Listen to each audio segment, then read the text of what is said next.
శ్రోతలందరికీ నా నమస్కారం. కథా ప్రయాణంలోని సామెతలలో జీవితం శీర్షికకు స్వాగతం. ఈరోజు సామెతల్లో జీవితం శీర్షిక క్రింద మనం చాలా ప్రసిద్ధమైన ఒక లోతైన భావన కలిగిన ఒక తెలుగు సామెతను పూర్తిగా అర్థం చేసుకుందాం.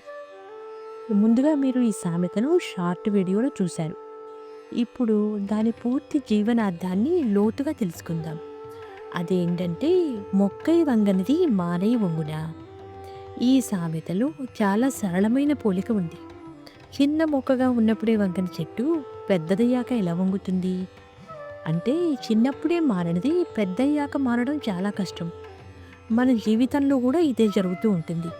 పిల్లలు చిన్నగా ఉన్నప్పుడు మన మాట వింటారు, మన అలవాట్లను చూస్తారు, మన ప్రవర్తనని అనుసరిస్తారు.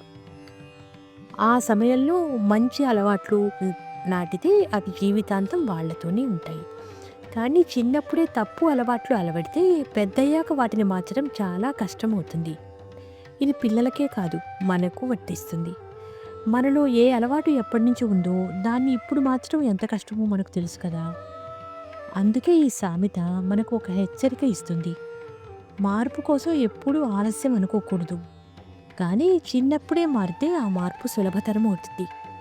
పెంపకం అంటే చదువు మాత్రమే కాదు, విలువలు, వినయం, శ్రద్ధ, మనుషులతో మెలగడం, ఇవన్నీ పిల్లలకు చిన్నప్పుడే నేర్పాలి.